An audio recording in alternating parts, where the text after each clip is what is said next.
तो हेलो बच्चों, एक बार फिर से मैं आपके लिए लाया हूं क्लास 10th का प्रकाश का अपवर्तन का वन शॉट, जो आपके एग्जामिनेशन पॉइंट ऑफ व्यू से बहुत ज्यादा इंपॉर्टेंट है। तो आइए बच्चे, बिना देरी किए शुरू करते हैं। 2026 में बिहार बोर्ड के जो एग्जाम होने वाले हैं उसमें साइंस सब्जेक्ट का कौन सा क्वेश्चन बहुत ज्यादा इंपॉर्टेंस है और कौन से टॉपिक्स इंपॉर्टेंस हैं, सारे को कवर करने वाले हैं। और आज का चैप्टर होने वाला है प्रकाश का अपवर्तन। इससे पहले मैंने प्रकाश का परावर्तन भी बताया है बच्चों, इससे लास्ट पिछले लेक्चर में, तो वो भी आप जाके कर सकते हैं, यूट्यूब पे सर्च कर सकते हैं साइंस पॉइंट बच्चन दूसर। तो चलिए शुरू करते हैं हम लोग प्रकाश का अपवर्तन। तो बच्चों सबसे पहले समझो प्रकाश का अपवर्तन क्या होता है। प्रकाश के अपवर्तन को समझने के लिए सबसे पहले समझना होगा अपवर्तनांक क्या होता है। बच्चों सारे बच्चे को पता होगा, अरे ये क्या है, निर्वात या वायु में प्रकाश की चाल। प्रकाश होगा बच्चों, यहाँ पे प्रकाश है, प्रकाश, और यहाँ भी प्रकाश है, और मुझे लग रहा है कहीं कहीं प्रकाश गड़बड़ है। ये लो प्रकाश, ये लो प्रकाश। ओके, तो अपवर्तनांक का जो डेफिनेशन होता है बच्चों, ये होता है निर्वात या वायु में प्रकाश की चाल बट्टा किसी माध्यम में प्रकाश की चाल। जिस माध्यम का अपवर्तनांक निकालना होता है बच्चों, उसमें हम लोग प्रकाश की चाल को लेते हैं, ठीक है, उसको डिवाइड करते हैं, इससे डिवाइड करते हैं किसमें, निर्वात या वायु में जो प्रकाश की चाल होती है उसमें हम लोग इसको डिवाइड कर देते हैं, ठीक है। इस तरह से वाटर का रिफ्रैक्टिव इंडेक्स यानी कि अपवर्तनांक आता है, NW लिखा है बच्चों, एन माने एन से डिनोट करते हैं अपवर्तनांक को, और W माने वाटर हो गया। पानी का अपवर्तनांक 1.33 होता है। ये कुछ बातें ऐसे हैं जो आपको याद रखनी है, ये ऑब्जेक्टिव में डायरेक्ट आ जाता है। ग्लास का अपवर्तनांक 1.5 होता है लगभग। डायमंड का सबसे ज्यादा होता है बच्चों, हालांकि होता है तो सिलिकॉन का है, लेकिन हम लोग के सिलेबस में डायमंड का अपवर्तनांक सबसे ज्यादा दिया हुआ है 2.42। ये एकदम आपको अच्छी तरह से दिमाग में रखना है, क्योंकि इससे भी ऑब्जेक्टिव में बच्चों बहुत सारे क्वेश्चन आ चुके हैं, बहुत बार आ चुका है कि सबसे ज्यादा अपवर्तनांक किसका होता है। सबसे पहली बात ये तो डायमंड का होता है। डायमंड माने हो गया हीरा, मेरा हीरा बेटा, ठीक है। और इसका जो अपवर्तनांक होता है वो 2.42 के बराबर होता है।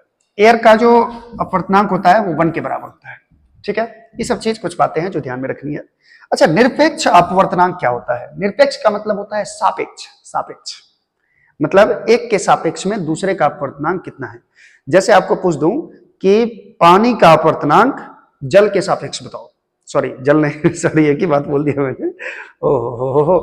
तो जल का जो अपवर्तनांक है या पानी का अपवर्तनांक है वो ग्लास के सापेक्ष में क्या होगा, तो इसको बोलते हैं निरपेक्ष अपवर्तनांक। एक का अपवर्तनांक दूसरे माध्यम के निरपेक्ष। तो निरपेक्ष अपवर्तनांक होता है, जैसे N21 लिखे हम, N21 का मतलब होगा बच्चों N21 मतलब माध्यम 2 का अपवर्तनांक किसके सापेक्ष में, माध्यम 1 के सापेक्ष में। माध्यम 2 का अपवर्तनांक माध्यम 1 के सापेक्ष में, तो यही लिखे N21। इसका यदि हम लोग फॉर्मूला लिखे तो ये हो जाएगा N2/N1। N2/N1 मतलब माध्यम 2 का अपवर्तनांक किसके सापेक्ष में, माध्यम 1 के सापेक्ष में, माध्यम 1 के सापेक्ष में। N12 लिखे अगर तो इसका मतलब हुआ माध्यम 1 का अपवर्तनांक किसके सापेक्ष में, माध्यम 2 के सापेक्ष में। अगर इसका फॉर्मूला लिखोगे N12 का तो इसको लिख सकते हैं हम लोग N1/N2। डिवाइड कर दोगे तो माध्यम 1 का अपवर्तनांक हुआ किसके सापेक्ष में, माध्यम 2 के सापेक्ष में हुआ, ठीक है, ठीक है। तो यहाँ पे N21 का फॉर्मूला भी लिख दिया गया है, माध्यम 1 में प्रकाश की चाल बाय माध्यम 2 में प्रकाश की चाल। देखो बच्चों, ये जो N1/N2 होगा या N2/N1, एक्चुअली में क्या होता है रिलेशन, इस चीज को समझना है आप लोगों को कि N2/N1 ये जो होता है माध्यम 2 में 2 का अपवर्तनांक किसके सापेक्ष में, माध्यम 1 के सापेक्ष में, ठीक है। ये होता है बच्चों V1/V2 के बराबर, मतलब माध्यम 1 में प्रकाश की चाल बट्टा माध्यम 2 में प्रकाश की चाल, ठीक है। क्योंकि अपवर्तनांक जो होता है बच्चों ये स्पीड ऑफ लाइट यानी कि प्रकाश की चाल के व्युत्क्रमानुपाती होता है।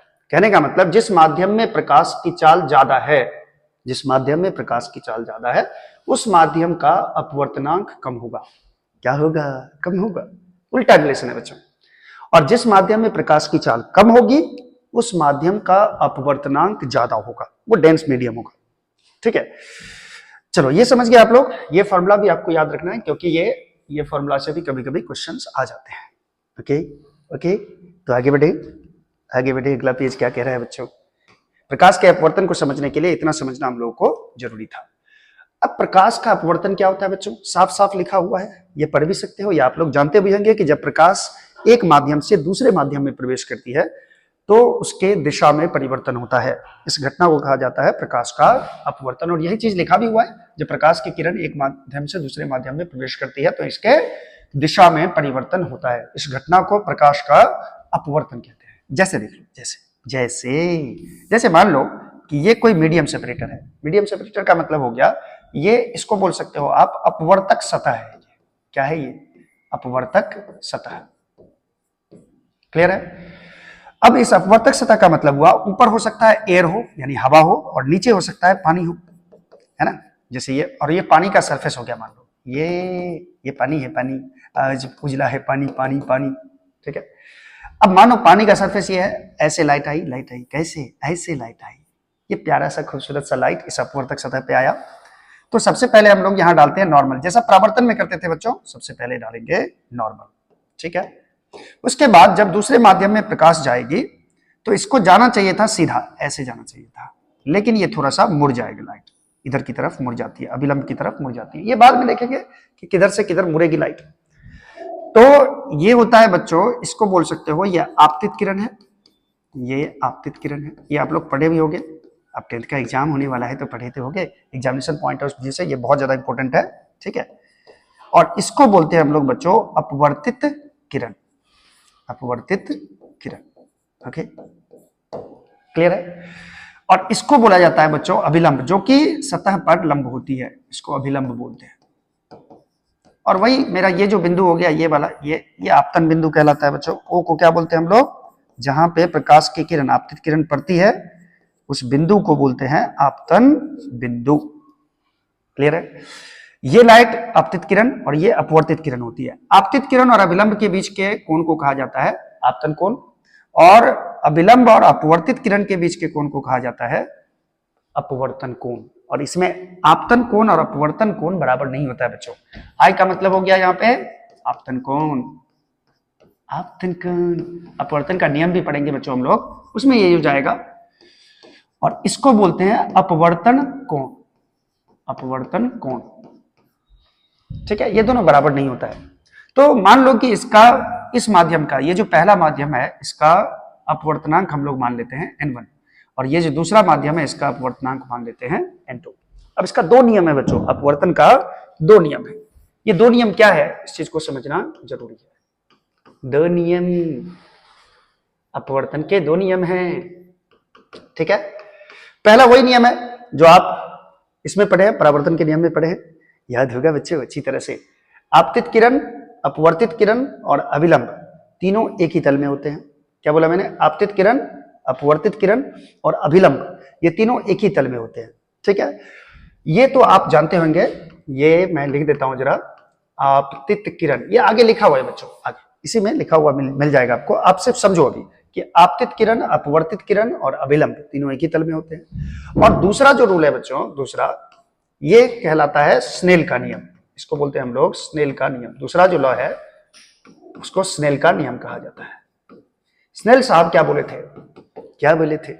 उन्होंने कहा था कि ये जो रिफ्रैक्टिव इंडेक्स यानी अपवर्तनांक होता है, जैसे पहले माध्यम का अपवर्तनांक क्या है, मान लेते हैं n1, इसको n मान लो, इस माध्यम का अपवर्तनांक मान लेते हैं हम, कुछ देर के लिए मान लेते हैं n। और यहाँ पे जो देखो ये आपतन कोण है वो I के बराबर है, तो n और साइन ऑफ आपतन कोण ये जो होता है ये किसी भी माध्यम के लिए अचर होता है बच्चों, ये किसी भी माध्यम के लिए अचर होता है, ठीक है।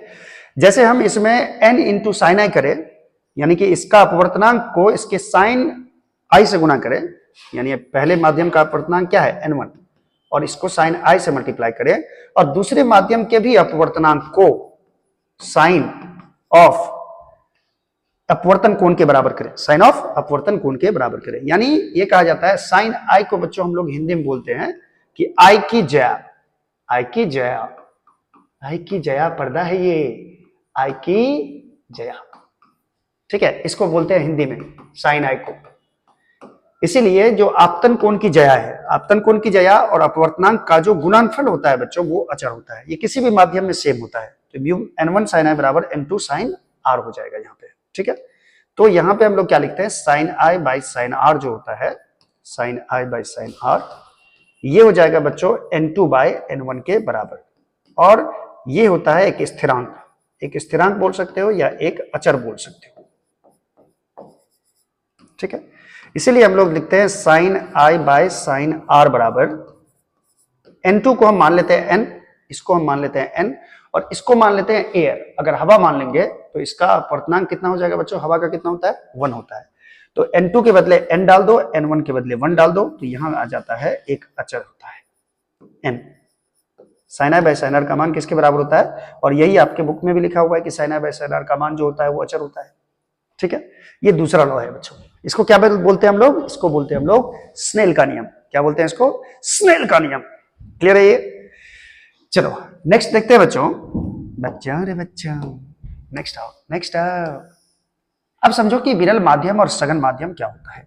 विरल माध्यम, सीधी सी बात है बच्चों, विरल माध्यम का मतलब होता है, विरल माध्यम का मतलब होता है, देखो विरल और सघन आप तभी बोल सकते हो जब कोई दो माध्यम आपको दिया हुआ है, ठीक है। अगर दो माध्यम दिया हुआ है, मान लो हवा दिया है और पानी दिया है, तो ये दो माध्यम हुआ प्रकाश के लिए, चलने के लिए। तो हवा में प्रकाश की चाल ज्यादा होती है, किसके सापेक्ष में, पानी के सापेक्ष में। पानी में कम होती है और हवा में ज्यादा होती है। जिस माध्यम में प्रकाश की चाल ज्यादा होती है उसको विरल माध्यम कहा जाता है, और जिस माध्यम में प्रकाश की चाल धीमी होती है उसको कहा जाता है सघन माध्यम, ठीक है। विरल माध्यम मतलब जिस माध्यम में प्रकाश की चाल ज्यादा हो। ये लिखा भी हुआ है, देख लो। देखो किसी दिए हुए माध्यम में, दो माध्यमों में जिस माध्यम में प्रकाश की चाल सबसे अधिक होती है वह विरल माध्यम होगा, और जिस माध्यम में प्रकाश की चाल कम होगी वो सघन माध्यम है। जैसे मैं आपको बोलूं कि दो माध्यम आपके पास, हवा है और पानी है, तो आपको पता होगा हवा में जो स्पीड होता है लाइट का, प्रकाश की जो चाल होती है वो अधिक होती है, और पानी में उसकी अपेक्षा कम होती है। तो जिस माध्यम में प्रकाश की चाल ज्यादा है वो हो गया विरल माध्यम, और जिस माध्यम में प्रकाश की चाल कम है वो हो गया सघन माध्यम रे बच्चा, ठीक है। अभी थोड़ा सोना कम कर दो आप लोग, ठीक है, पढ़ाई पे ज्यादा ध्यान दो। अभी एग्जाम आने वाला है और बहुत ही नजदीक आज पहुंच चुका है, इसलिए हम लोग इंपॉर्टेंट कॉन्सेप्ट सबको ध्यान में रखेंगे और उसी के हिसाब से एग्जाम भी देंगे, याद भी रखेंगे, तभी एग्जाम दे पाओगे, ठीक है। चलो ये सघन माध्यम विरल माध्यम आप समझ गए।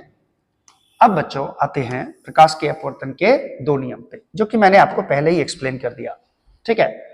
दो नियम है कि एक है अपतित किरण, अपवर्तित किरण तथा आपतन बिंदु पर डाला गया विलंब एक ही समतल में होते हैं, ये आपको पता ही होगा, सारे ये सब जानते हैं। किसी भी माध्यम के लिए उसके अपवर्तनांक तथा आपतन कोण की ज्या, आपतन कोण की ज्या, ये नहीं हुआ, हाँ, का गुणनफल अचर होता है। कहने का मतलब अभी जो मैंने आपको बताया था कि किसी भी माध्यम का अपवर्तनांक और आपतन कोण की ज्या मतलब sin i, इस दोनों का जो गुणनफल होता है बच्चों वो अचर होता है, ठीक है। और मैंने अभी लिखा भी था कि sin i by sin r का वैल्यू कितना होता है बच्चों, n के बराबर होता है, जो कि एक अचर है। इसको स्नेल का नियम भी कहा जाता है। ये आप लोग अच्छी तरह से पढ़ेंगे रे बच्चा, बढ़िया से पढ़े हुए होंगे। चलो नेक्स्ट देखते हैं बच्चों। अब इसमें अगर ये भी पूछे कि अपवर्तन के कितने नियम है, तो अपवर्तन के कितने नियम है, दो नियम है, ठीक है। चलो नेक्स्ट देखते हैं बच्चों, अपवर्तन के बाद प्रकाश के किरण की दिशा में परिवर्तन। देखो एक्चुअली क्या है कि जब प्रकाश विरल से सघन माध्यम में जाएगी, विरल से सघन माध्यम में ध्यान रखना, ऊपर में है हवा जो कि विरल माध्यम है, नीचे में है पानी, और हवा को और पानी को सेपरेट करने वाला ये है, ठीक है। जैसे मान लो यहां से ऐसे लाइट आई, ठीक, तो यहाँ पे हम लोग, ये आपतित किरण है, यहाँ पे डालते हैं अभिलंब, अभिलंब 90 डिग्री का कोण बनाता है, और ये एंगल को हम लोग बोलेंगे आई है ये, ठीक है। और ये है अभिलंब, अभिलंब। तो जब प्रकाश की किरण हवा, हवा यानी हो गया विरल माध्यम, हवा यानी विरल माध्यम, और पानी का मतलब हो गया बच्चों सघन माध्यम, ठीक है। हवा से पानी में लाइट आएगी तो ये अभिलंब की तरफ मुड़ जाती है, ये ऐसे नहीं जा करके ये थोड़ा सा मुड़ जाएगा, और किधर की तरफ मुड़ेगा, अभिलंब की ओर। तो ये ध्यान में रखना आपको कि जब विरल माध्यम से सघन माध्यम में लाइट आती है तो ये अभिलंब की ओर मुड़ जाती है, अभिलंब की ओर मुड़ जाएगी, ठीक है। अब सघन माध्यम से विरल माध्यम में जाएगी तो क्या होगा, सघन माध्यम से मान लो ऊपर ही पानी है, पानी पानी ब्लू है, पानी पानी है, और नीचे ही हवा है, यानी पानी से लाइट गुजर के हवा में एंट्री कर रही है, पानी से हवा में एंट्री कर रही है लाइट। यानी ऊपर में हो गया आपका सघन माध्यम, ऊपर में हो गया सघन माध्यम, और हवा है, हवा हवा हवा खुशबू लुटा दे, ये विरल माध्यम है बच्चों। ठीक है, सघन से जब विरल में जाती है लाइट, तो मान लो ऐसे लाइट आई, ऐसे लाइट आई, कैसे, ऐसे, ये अपवर्तक सतह है, यहां पे पहले डालेंगे अविलंब, ये हो जाएगा अपतन कोण, और ये हो जाएगा अभिलंब। ठीक है, अभी आप देखोगे कि जैसे ही लाइट सघन माध्यम से विरल माध्यम में जाती है, तो लाइट अगर बच्चों यहाँ पे ये सेपरेटर नहीं रहता, मान लो ये अपवर्तक सतह नहीं रहता, तो ये लाइट सीधा जाता है, ऐसे सीधा जाता है, ऐसे सीधा चला जाता है। लेकिन ये क्या होता है, अभिलंब से दूर भाग जाता है, यानी अपवर्तन होगा और ये अभिलंब से दूर भाग जाएगा, दूर भाग जाएगा, दूर, अभिलंब से दूर, यानी सघन से विरल माध्यम में जाएगा तो लाइट जो है, प्रकाश की किरण अपवर्तन के बाद अभिलंब से दूर चली जाती है, अभिलंब से दूर चली जाती है। क्लियर है चीज? क्लियर है? चाहो तो नोट भी कर सकते हो, ये सब हमारे प्यारे बच्चे जानते होंगे, कोई दिक्कत नहीं है। आगे बढ़ते हैं हम लोग। कांच के आयताकार स्लैब से अपवर्तन, कांच के आयताकार स्लैब से अपवर्तन कैसे होता है बच्चों? कैसे होता है? इसके लिए हम एक आयताकार कांच स्लैब लेते हैं, ऐसा लेते हैं, कई सारे ऐसा। ठीक है, ये मान लो एक स्लैब है, शीशे का स्लैब है बच्चों। ऐसा देखो बच्चों, एक्चुअली में क्या होता है कि शीशे का स्लैब कुछ ऐसा होता है, ऐसा होता है, ये थोड़ा सा मोटा होता है, ऐसे। आप देखे भी होंगे, कभी ब्लड चेक कराने गए होंगे तो शीशा पे ब्लड लेता है, बहुत छोटा सा रहता है स्लैब, ये स्लैब रहता है। और ये जो पार्ट मैंने बनाया है, ये जो पार्ट मैंने बनाया है, ये कौन सा पार्ट बनाया है? क्या मैंने ये पार्ट बनाया है, ये वाला? जी नहीं, मैंने ये वाला पार्ट बनाया है, ये वाला। ठीक है, इसकी मोटाई मैंने दिखाई है। ठीक है, एक्चुअली में ये स्लैब कैसा है बच्चों? ऐसा है, ऐसा है स्लैब। ठीक है, तो ये वाला पार्ट मैंने लिया, ऐसे लाइट आएगी और यहां से अपवर्तन होगा। अब कैसे कैसे अपवर्तन होगा बच्चों, ये भी हम लोग देख लेते हैं, कैसे कैसे अपवर्तन होते हैं, कैसे कैसे। स्लैब भी मिटा दिए शायद, कोई बात नहीं बच्चों, फिर से मैं स्लैब बना लेता हूं, और स्लैब में कैसे अपवर्तन होता है ध्यान से देखना। ठीक है, मैंने एक लाल प्रकाश लिया, लाल प्रकाश ऐसे आया। ठीक है, चलो ये हो सकता है कि नहीं दिख रहा हो बच्चों, मैं थोड़ा सा कलर चेंज कर लेता हूँ। ओके, चलो ये लाइट आई है, इसे स्लैब पे पड़ी, यहां पे डाला मैंने अभिलंब, यहां पे डाला मैंने अभिलंब। ठीक है, चलो इस पॉइंट को बोल देते हैं ए, इस पॉइंट को बोल देते हैं बी। मान लो देखो यहां क्या हो रहा है कि हवा से लाइट किस में जा रही है? ग्लास में। हवा से लाइट किस में जा रही है? कांच में। कांच में जा रही है, शीशे में जा रही है, शीशे में, शीशे का थद नहीं, स्लैब है, स्लैब। तो यहां पे आपतन कोण ये हो जाएगा, और ये हो जाएगा अभिलंब, ये हो जाएगा अभिलंब। इसको मैंने बोल दिया ये अभिलंब है। ठीक है, ये वाला। अब देखो बच्चों, जैसे ही हवा से कांच में लाइट जाएगी तो हवा यानी विरल माध्यम हो गया, और ये सघन माध्यम हो गया। विरल माध्यम से सघन माध्यम में लाइट जाएगी तो थोड़ा सा अभिलंब की तरफ मुड़ जाएगी, ऐसे मुड़ जाएगी लाइट। ठीक है, अब देखना जरा, अगर ये स्लैब नहीं होता, मान लो नहीं है, तो ये लाइट सीधा ऐसे चली जाती। तो मैं इसको अपनी सीध में बढ़ा देता, ये सीधा प्र करके चली जाती है। ठीक है, और उसके बाद जब लाइट यहां पहुंचेगी, देखो यहां पे दो अपवर्तक सतह है, एक ऊपर अपवर्तक सतह है, एक नीचे भी है। अब लाइट कहां है? अभी कांच में है लाइट, अभी कहां है? अभी कांच में फंसा हुआ है। अब कांच से ये बाहर निकलेगा तो यहाँ पे इंसिडेंस हुआ, यहाँ पे आपतित हुआ ये, तो यहाँ पे भी हम एक नॉर्मल ड्रॉ कर देते हैं। नॉर्मल मतलब अभिलंब ड्रॉ कर देते हैं, अभिलंब, ये अभिलंब हुआ। और इस एंगल को बच्चों तो हम लोग तो आर बोलेंगे, इसको आर बोलेंगे। ये आपतन कोण और ये अपवर्तन कोण, इसको आर बोल दिए। अब देखो यहाँ पे ये जो आपतन कोण होगा बच्चों, ये आर के बराबर ही होगा। आप साफ साफ देख सकते हो, ये दोनों अभिलंब एक दूसरे के समांतर होगा, और ये तिर्यक रेखा है, तो एकांतर कोण दोनों बराबर होता है, यानी इसको भी हम आर बोल सकते हैं। ठीक है, अब क्या होगा बच्चों, कांच से लाइट फिर से हवा में आ रही है, कांच से गुजर रही है, कहां पे? हवा में जा रही है लाइट। इसका मतलब सघन माध्यम से विरल माध्यम में जा रही है। इसका मतलब है कि ये लाइट थोड़ा सा अभिलंब से दूर भागेगा, अभिलंब से दूर भागेगा, ऐसे। ठीक है, इस पॉइंट को मैंने बोल दिया सी, इस पॉइंट को बोल दिया मैंने डी। ये होता है स्लैब से अपवर्तन। अब देखो इसमें क्या हुआ कि ये जो आपतित किरण है, अगर स्लैब नहीं होता तो ये आपतित किरण सीधा ऐसे जाती। ठीक है। लेकिन ये जो लास्ट वाला किरण है जिसको निर्गत निर्गत किरण भी बोलते हैं, ये निर्गत किरण और आपतित किरण जो होती है ये एक दूसरे के समांतर होती है बच्चों, ठीक है। स्लैब में यही चीज होता है कि आपतित किरण और निर्गत किरण एक दूसरे के समांतर होती है, लेकिन थोड़ा सा विस्थापित हो गया ये अपने रास्ता से। अब देखो यहाँ पे हम ए बी को क्या बोलेंगे बच्चों, ए बी को क्या बोलेंगे, ए बी कौन सी किरण है, ए बी को बोलेंगे हम लोग ये आपतित किरण है। कौन सी किरण है, ये आपतित किरण जी हैं, ठीक है। उसके बाद बीसी, बीसी क्या है बच्चों, यहाँ पे अपवर्तित किरण है, आपतन होने के बाद अपवर्तन हुआ है तो ये अपवर्तित किरण हो गई, ये जादू तेरी नजर वाली किरण हो गई, ठीक है। और सीडी, सीडी को कहा जाता है बच्चों लास्ट में जो रे निकलता है, लास्ट में जो लाइट निकलती है उसको बोलते हैं हम लोग निर्गत किरण, निर्गत किरण, एमर्जेंट रे बोलते हैं इसको, ठीक है। और मैंने क्या कहा आपको कि ये आपतित किरण यानी कि ये जो ए बी है और ये जो सी डी है एक दूसरे के समांतर होती है, ए बी समांतर हो जाएगी किसके, सी डी के, यानी आपतित किरण और निर्गत किरण एक दूसरे के समांतर होती है।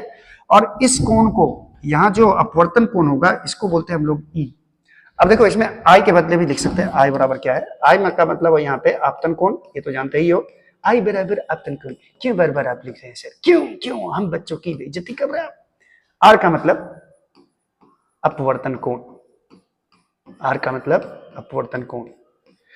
और ये जो ई है बच्चों लास्ट वाला, ये होता है, इसको बोलते हैं निर्गत कोण, निर्गत कोण, एंगल ऑफ इमर्जेंट बोलते हैं इसको, निर्गत कोण, ठीक है, लास्ट वाला को। और ये जो ई होता है और ये जो आई होता है ये बराबर होता है बच्चों, स्लैब में ये दोनों कोण आपतन कोण और निर्गत कोण एक दूसरे के बराबर होता है। और देखो आपतित किरण जा रही थी कितना अच्छा इधर, ये स्लैब क्या किया, इसको इधर मोड़ दिया फिर इधर मोड़ दिया, ठीक है। एक बार ऐसे ऐसे ये ब्रेक डांस करवा दिया बच्चों, ठीक है। ऐसे पहले यहाँ पे आया तो इधर मुड़ा और फिर इस यहां से जब अपवर्तन हुआ तो फिर इधर मुड़ गया, अभिलंब से दूर भाग गया। अब आपतित किरण कितना अच्छा इधर जा रही थी, देखो इसके आपतित किरण के साथ कौन कौन सा खेल खेला है ये आयताकार स्लैब, ठीक है। ये स्लैब इसको ऐसे मोड़ दिया है, यानी ये अपने रास्ते से, ये जो आपतित किरण के रास्ता है इस अपने रास्ते से कितना विस्थापित हो गया, ये इसका रास्ता था, ठीक है। ये अपने रास्ते से कितना विस्थापित हो गया, देखो इतना। इसको बोलते हैं बच्चों, मान लो ये डी है डिस्टेंस, इसको बोलते हैं पार्श्व विस्थापन, पार्श्व विस्थापन, लैटरल डिस्प्लेसमेंट कहा जाता है इसको, ठीक है। शिफ्ट कर गया, ये आपतित किरण जो है इतना शिफ्ट कर गया, इधर की तरफ शिफ्ट कर गया, शिफ्ट होते हैं ना, हाँ। तो ये शिफ्ट कर गया, इसको पार्श्व विस्थापन बोलते हैं, ठीक है। तो ये होता है आयताकार स्लैब से अपवर्तन, अपवर्तन। चलो नेक्स्ट देखते हैं बच्चों, नेक्स्ट टॉपिक क्या है, दिमाग लगा के बढ़िया से कंसंट्रेट होके पढ़ो तो मजा भी आएगा बच्चों, ठीक है। चलिए नेक्स्ट क्वेश्चन या नेक्स्ट टॉपिक क्या है देख लेते हैं, गोलीय लेंस। हो बहुत प्यारा सा टॉपिक है गोलीय लेंस। ये लेंस क्या होता है बच्चों, देखो लेंस होता है दो पृष्ठों से घिरा हुआ कोई पारदर्शी माध्यम जिसका एक या दोनों पृष्ठ गोलीय हो, लेंस कहलाता है। ये किसी गोले का भाग होता है बच्चों, देखो जैसे ये गोला है, एक गोला है, एक छोटे से गोला, शीशे का गोला है, शीशे के गोले में से ऐसे मैं काट लूं बीच से तो ये कहलाएगा, ये एक लेंस होगा, ऐसे मैं काट लिया, देखो इसे काट लिया तो ये हो गया उत्तल लेंस। ये क्या कहलाएगा, उत्तल लेंस। उत्तल लेंस में क्या होता है बच्चों कि बीच में ये उगा हुआ होता है और दोनों किनारे पे धसा हुआ होता है, ठीक है। अगर मैं ढंग से बनाऊं, अगर आइडियल, तो ये उत्तल लेंस होगा, ठीक है। चलो मैं थोड़ा सा बहुत मीठे मीठे लिख रहा है, मीठे मीठे। और अगर मैं दो गोले में से ऐसे काट लूं ये लेंस, तो आपको पता होगा कि ये जो लेंस होता है ये अवतल हो जाता है बच्चों, ऐसा जो लेंस होता है ये अवतल हो जाता है। तो अवतल को मैं आइडियल यदि बनाऊं तो ये कुछ इस तरह बनेगा, अवतल लेंस, ठीक है। तो दो तरह के लेंस होते हैं, एक उत्तल लेंस होता है, उत्तल लेंस मैंने बताया ये आपको कि ये दोनों किनारों पे धसा हुआ होता है और बीच में उगा हुआ होता है, ये उत्तल लेंस है, ठीक है। अवतल कैसा होता है ये भी मैंने आपको बताया, अवतल कैसा होता है, अवतल ऐसा होता है, कैसे पता चलता है, देखो ये अवतल लेंस बच्चों ऐसे होता है, ये बीच में धसा हुआ रहेगा और दोनों किनारे पे उगा हुआ रहता है, इसको बोलते हैं अवतल लेंस, ठीक। अब लेंस से संबंधित कुछ टर्म्स है, लेंस से संबंधित कुछ टर्म्स है, चलो देखते हैं आगे, लेंस से संबंधित कुछ पद। तो यहां पे सबसे पहला है प्रकाशीय केंद्र क्या होता है। अच्छा ये टाइपिंग में गड़बड़ है बच्चों, ये प्रकाशीय केंद्र ऐसे लिखते हैं हम लोग, ऐसे, कैसे, ऐसे, प्रकाशीय केंद्र, प्रकाशीय केंद्र जो होता है, जिसको ऑप्टिकल सेंटर भी बोलते हैं बच्चों, ये प्रकाशीय केंद्र होता है लेंस का बीच वाला पार्ट। देखो लेंस ऐसे दिखेगा आपको, कोई भी लेंस लो, अवतल लो उत्तल लो, ये गोल ही दिखेगा आपको ऐसा, ठीक है। इसको बीच में छुओगे ना, बीच में, तो बीच में ऐसे रहता है। ये उत्तल लेंस देखोगे ऐसे रहेगा, बीच में उगा हुआ, जैसे ये है मेरा हाथ, ऐसे उगा हुआ, दोनों तरफ से उगा हुआ रहेगा। बीच में थोड़ा मोटा रहेगा, लेंस को छुओगे तो बीच में मोटा रहेगा और दोनों किनारे पे पतला रहेगा, इसको उत्तल लेंस बोलते हैं, ठीक है। इसका जो केंद्र होता है उसी को बोलते हैं ऑप्टिकल सेंटर। केंद्र मतलब हो गया इसका मध्य बिंदु, लेंस का मध्य बिंदु हो गया। तो ये होता है लेंस का गोलीय लेंस कोई भी होगा उसका मध्य बिंदु होता है, लेंस का मध्य बिंदु, ठीक है। अब इसी को लैंग्वेज में लिखने के लिए बोलेगा बच्चों भाषा में, तो आप लिख सकते हैं प्रकाशीय केंद्र क्या होता है। गोलीय लेंस के मध्य बिंदु को प्रकाशीय केंद्र कहा जाता है। गोलीय लेंस के मध्य बिंदु को प्रकाशीय केंद्र कहा जाता है, ऐसे बोल सकते हो। इसको ओ से दर्शाओ चाहे पी से दर्शाओ, चलेगा, कोई दिक्कत नहीं है। अच्छा, वक्रता केंद्र क्या होता है बच्चों? देखो गोलीय लेंस जिस गोले का भाग होता है, गोलीय लेंस, देखो मान लो मैंने यहाँ पे बनाया, यहाँ पे क्या बनाया, यहाँ पे मैंने बनाया मान लो उत्तल लेंस, ठीक है। तो उत्तल लेंस का ये जो भाग होगा, ये भी किसी गोले का भाग होगा, और ये वाला जो भाग होगा, ये वाला, ये भी किसी बड़े से गोले का भाग होगा, ठीक है। इस गोले के केंद्र को, ये जो गोला है इसके केंद्र को, और ये भी जो गोला है इसके केंद्र को क्या बोलते हैं हम लोग? वक्रता केंद्र बोलते हैं, ठीक है। ये क्या हुआ, देखो इस गोले के केंद्र को भी वक्रता केंद्र बोलते हैं, इस गोले के केंद्र को भी वक्रता केंद्र बोलते हैं। तो वक्रता केंद्र को बच्चों C से नहीं, यहाँ पे 2F से दर्शाया जाता है, 2F। मान लो ये 2F1 है, ये 2F2 है, इसको भी आप 1 2 इधर 1 मान सकते हो, इधर 2 मान सकते हो, कुछ भी मान सकते हो, ठीक है। तो वक्रता केंद्र में क्या लिखेंगे? गोलीय लेंस जिस गोले का भाग होता है उस गोले के केंद्र को कहा जाता है वक्रता केंद्र, ठीक है। चलो अब नेक्स्ट है बच्चों, वक्रता त्रिज्या क्या होती है? तो गोलीय लेंस जिस गोले का भाग है उस गोले के त्रिज्या को क्या बोलेंगे? वक्रता त्रिज्या बोलते हैं, r के बराबर। यानी यहां से लेंस के सेंटर के बीच का जो डिस्टेंस होगा ये r होगा, और r का मान 2f के बराबर होता है। ये आप पढ़े भी हो दर्पण में भी, और ये लेंस में भी सेम चीज होता है। अगर मैं वक्रता केंद्र आपको अवतल लेंस में दिखाऊं, अवतल लेंस में दिखाइए सर, किसमें दिखा रहे हैं आप?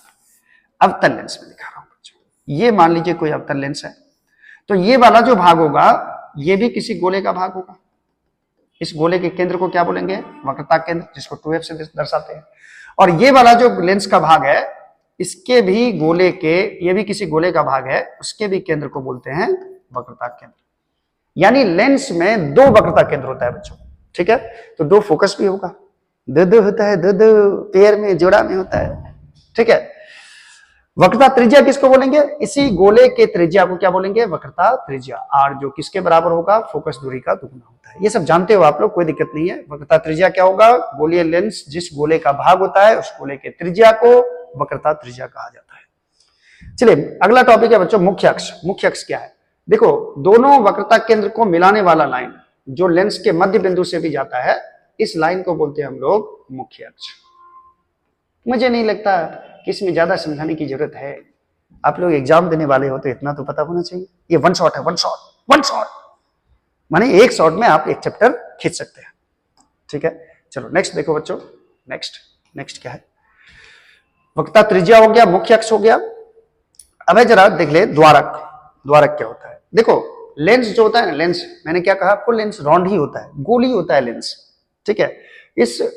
ये जो राउंड होता है, यानी ये जो सरफेस होता है गोलीय सरफेस, उसके डायमीटर को यानी कि व्यास को बोलते हैं हम लोग, गोलीय लेंस का जो व्यास होता है, गोलीय लेंस का जो व्यास होगा उसी को बोलते हैं हम लोग द्वारक है, ठीक है। तो द्वारक होता है गोलीय लेंस का व्यास। मुख्य फोकस क्या होता है बच्चों? मुख्य फोकस, हाँ ये डिफाइन करना बहुत जरूरी है। मुख्य फोकस क्या होगा? चलो इसको नेक्स्ट पेज में यहां पे डिफाइन करते हैं, मुख्य फोकस क्या होगा, ठीक है। चलो मुख्य फोकस या फोकस दूरी भी पढ़ेंगे हम लोग इसी में। तो इसमें है क्या बच्चों, थोड़ा सा मैं पेज ऊपर ही कर लूं और यहां समझाने में मुझे आसानी होगी। चलो बहुत बहुत धन्यवाद आप लोगों का इतना वेट करने के लिए। चलिए ये क्या है कि अगर मान लीजिए यहाँ पे मेरे पास है एक उत्तल लेंस, उत्तल लेंस, ठीक है। इसका मान लीजिए ऑप्टिकल सेंटर, प्रकाशीय केंद्र ये है, और ये मुख्य अक्ष है, ये इसका मुख्य अक्ष। अब क्या होता है, बीच में एक लाइन ड्रॉ करता हूं। बच्चों हम लोग थिन लेंस पढ़ रहे हैं। थिन लेंस माने होता है पतला लेंस, पतले लेंस की बात होती है हमेशा। और ये लेंस इतना बड़ा बड़ा नहीं होता है बच्चों, इतना बड़ा बड़ा लेंस नहीं होता है। लेंस प्रैक्टिकली आप देखोगे तो इतना बड़ा लेंस होता है, यानी आप इतना ही बड़ा लेंस बनाओ। अब इतना बड़ा लेंस मैं बनाऊंगा तो आपको क्या ही समझ में आएगा, है? आप बोलेंगे सर झूम झूम, झूम बराबर झूम शराबी करोगे, ठीक है। ये ऑप्टिकल सेंटर हो गया। तो इसमें क्या होता है बच्चों, ये लेंस में कि मुख्य अक्ष के समांतर कोई भी यदि किरण चलती है, मुख्य अक्ष के समांतर, मुख्य अक्ष के समांतर कोई भी प्रकाश की किरण चलेगी तो लेंस से अपवर्तन के बाद मुख्य अक्ष के जिस बिंदु पर कटती है उसे फोकस कहा जाता है। लेंस से अपवर्तन के बाद मुख्य अक्ष के जिस बिंदु पर यह किरण कटेगी, अपवर्तित किरण कटेगी, उसको, उस बिंदु को बोलते हैं हम लोग मुख्य फोकस, ठीक है। तो फोकस इधर है। अब देखो लेंस में तो, लेंस तो पारदर्शी होता है, तो इधर से भी अपवर्तन होगा, इधर से भी अपवर्तन होगा। मान लो इधर से कोई रे जाती है ऐसे मुख्य अक्ष के समांतर, ये दूसरी किरण है, ये मुख्य अक्ष के समांतर एक किरण जाएगी, तो ये भी मुड़ेगा इधर, ये मुड़ेगा इधर, तो ये किरण भी क्या करेगा, मुख्य अक्ष को काटेगा, तो यहां पे फोकस डिफाइन होगा, ये मुख्य फोकस हो गया। यानी लेंस के दो मुख्य फोकस होते हैं, एक को बोल दिया मैंने F1, दूसरे को F2 बोल दिया। उसी तरह से आप देखोगे अब अवतल दर्पण में क्या होता है बच्चों, अवतल दर्पण में क्या होता है सर, वही तो बता रहा हूं बच्चे। देखो अवतल दर्पण में मान लो ये अवतल दर्पण है और मैंने यहाँ पे मुख्य अक्ष इसका खींचा जो कि ऑप्टिकल सेंटर यानी प्रकाशीय केंद्र से जाएगा, और ये मैंने एक बीच में लाइन भी ड्रॉ कर दिया, यहां से अपवर्तन होगा, ठीक है। अब मैं यहां से कोई किरण ले लूं, जैसे मुख्य अक्ष के समांतर एक ऐसा किरण मैंने लिया, मुख्य अक्ष के समांतर एक किरण लिया, तो ये क्या करेगा, अवतल दर्पण बड़ा बदमाश होता है, ये क्या करता है, किरण को भगा देता है, भाग इधर भाग, ये इधर ऐसे फेंक देगा इसको, जा निकल यहां से, ठीक है। जैसे हमारा आप अपने लोग किसी को भगाते हैं, चल हट हुर हो गया इधर, ठीक है। तो ये तो अब ये तो मुख्य अक्ष को काटा नहीं, तो फोकस कैसे डिफाइन होगा, तो भाई मुख्य अक्ष को नहीं काटा, तो अगर इसको मैं सीध में, अपनी सीध में बढ़ा दूं तो लग रहा है कि यहां कट जाता, ओह यहां कट जाता लग रहा है, लेकिन ये प्रतीत हो रहा है ऐसा। तो इसमें क्या लिखते हैं बच्चों, मुख्य फोकस का जो परिभाषा लिखते हैं हम लोग, मुख्य अक्ष के समांतर चढ़ने वाली किरणें लेंस से अपवर्तन के बाद जिस बिंदु पर कटती है या कटती हुई मालूम पड़ती है उसे लेंस का मुख्य फोकस कहा जाता है, ठीक है। अगर मान लो किरण ऐसे आती रहे मुख्य अक्ष के समांतर, ये दूसरी किरण है, मान लो ये मुख्य अक्ष के समांतर किरण है, तो ये इसको इधर फेंक देगा, भाग यहां से, चल निकल, ये चल निकल, ठीक है। तो ये भी, तो ये किरण तो मुख्य अक्ष को नहीं जाएगा काटने के लिए, तो लगता है कि ये किरण कहां से आ रही है, ऐसा लग रहा है, इसको सीध में बढ़ा दूं तो लग रहा है कि यहां कट जाता, ओह कट जाता, लेकिन नहीं।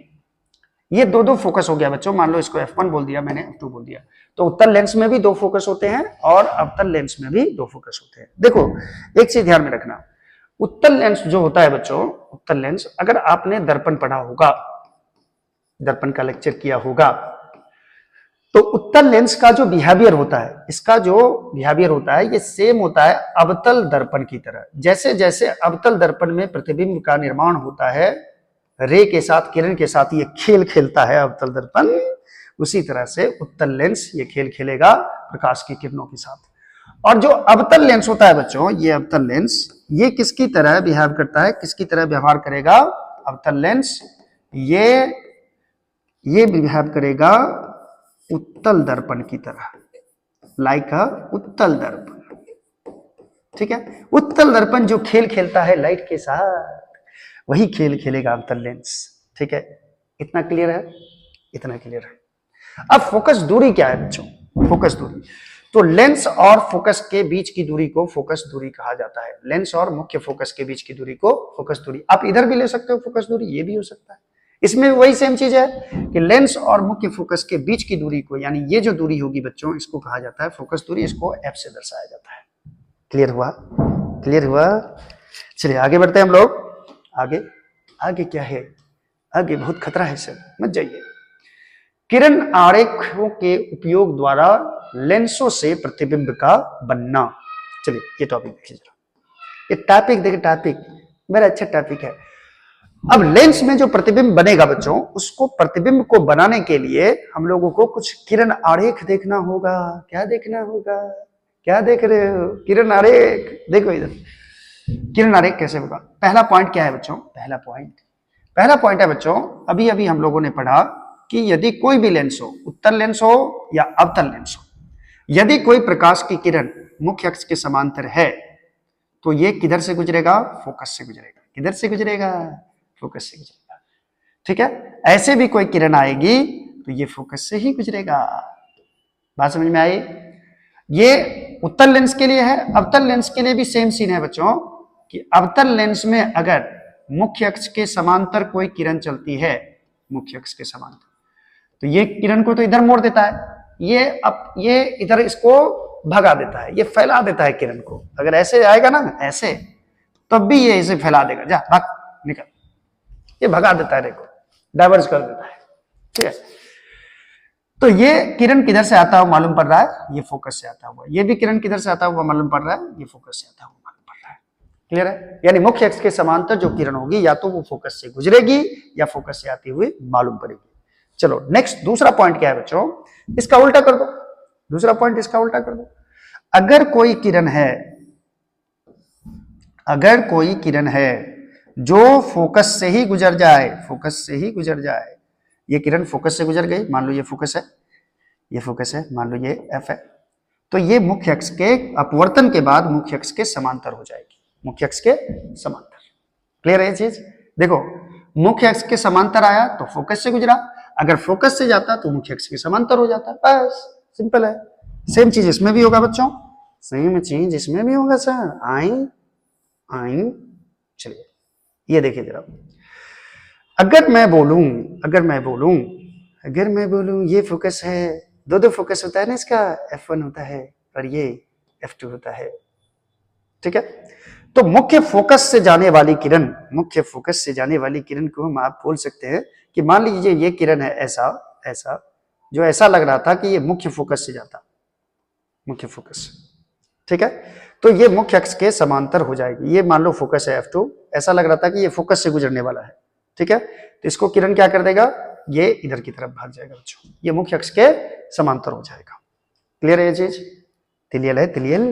चलो आगे देखते हैं। थर्ड नंबर क्या है बच्चों?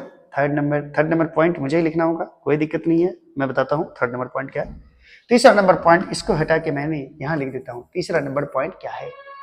तीसरा नंबर पॉइंट है बच्चों, यदि कोई किरण ओहो, उत्तल लेंस पहले बना लूं उत्तल लेंस। चलो मैंने उत्तल लेंस बनाया, बहुत ही प्यारा सा लेंस बनाया, वो है। ठीक है, अगर कोई किरण प्रकाशीय केंद्र से गुजरी, फिर से मैं बोल रहा हूं, अगर कोई किरण प्रकाशीय केंद्र से गुजरी, यानी कि लेंस के मध्य भाग से गुजरा, तो इसका कोई अपवर्तन नहीं होगा, ये सीधा निकल जाएगा, बिना मुड़े निकल जाएगा बच्चों। इसमें बोलते हैं नो अपवर्तन। नो अपवर्तन नहीं हुआ। अपवर्तन कब होता है बच्चों? जब प्रकाश की किरण के दिशा में परिवर्तन हो, माध्यम में चेंज होने के बाद प्रकाश की दिशा में परिवर्तन। ये इधर उधर नहीं भागा, ये आया सत्य से निकल गया, ये इधर से आया, ठीक है, निकल गया, नो अपवर्तन। और ये सेम केस होगा अवतल दर्पण में भी। अवतल दर्पण में भी अगर कोई किरण ठीक है, जादू की किरण ऐसे आई प्रकाशीय केंद्र पे, तो ये सीधा निकल जाएगा, कोई अपवर्तन नहीं होगा बच्चों। अगर ये 3 पॉइंट आपको याद है तो लेंस में कैसे इमेज बनेगा ये इजीली आप निकाल सकते हो, ड्रॉ कर सकते हो, बना सकते हो, किरण आरेख भी बना सकते हो। चलो नेक्स्ट देखते हैं। नेक्स्ट क्या है बच्चों? उत्तल लेंस में प्रतिबिंब का बनना। उत्तल लेंस में कैसे कैसे प्रतिबिंब बनता है, कैसे कैसे लव। चलो मैं देख लूं जरा रिकॉर्डिंग हो रहा है या नहीं। चलिए दोस्तों, रिकॉर्डिंग अपने चरम सीमा पे है। चलिए देखिए, जब वस्तु की स्थिति कहां हो? अनंत पर हो। उत्तल लेंस में कैसे कैसे प्रतिबिंब बनता है, ये सेम है। उत्तल लेंस में उसी तरह प्रतिबिंब बनता है जैसे अवतल दर्पण में बना था। याद करो, अवतल दर्पण में बना था। ठीक है, वस्तु अनंत पे होगी तो फोकस पे प्रतिबिंब बनेगा, ये आपको पता भी होगा, ये मैं बना के भी दिखा देता हूं। ठीक है, ठीक है। देखो जब भी कोई अनंत पे वस्तु होता है तो मान लो ये अनंत है, ये क्या है, ये अनंत है, अनंत पे कोई वस्तु रखा हुआ है, वो ये कोई वस्तु है। अनंत से जो प्रकाश की किरण आती है बच्चों, आपको पता होगा कि समांतर किरण पुंज होती है वो, ठीक है। चलो लेंस का फोकस मैं थोड़ा डिसाइड कर दूं, ये मान लो f1 है, ये मान लो f2 है, ठीक है। तो मान लो एक किरण कोई आई यहां से मुख्य अक्ष के समांतर कोई किरण आई, ये कहां से गुजरेगी, फोकस से गुजरेगी, फोकस। और एक किरण मान लो यहां से आया मुख्य अक्ष के समांतर, ये भी कहां से गुजरेगी, फोकस से गुजरेगी।